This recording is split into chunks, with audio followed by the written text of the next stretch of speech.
O Concello de Meis presenta a programación cultural e educativa que levará a cabo nas vindeiras datas para conmemorar o 8M, o Día Internacional da Muller.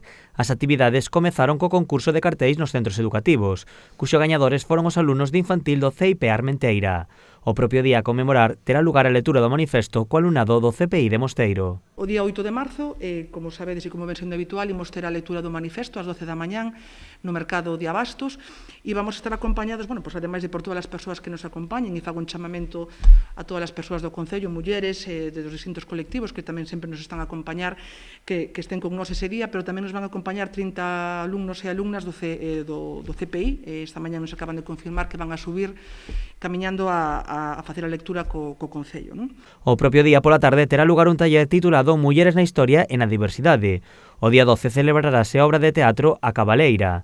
A programación está destinada a toda a veciñanza, especialmente aos máis mozos, co obxectivo de implicalos e conciencialos na loita contra a violencia de xénero.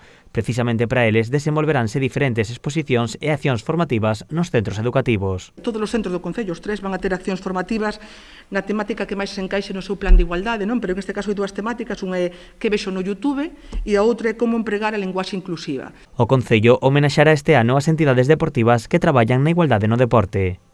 Para entregar unhas botellas de augas que se utilizan os deportistas, que se llevan a entregar a todo o deporte de base do Concello, a todos os equipos de base e a todos os equipos de fútbol de base do Mosteiro, tamén no Zacande e tamén no Armenteira, porque tamén hai equipos de fútbol femenino, con un lema que dice o deporte non ten xénero. Esta acción complementarase coa pintada de murais feministas nos diferentes campos de fútbol da vila.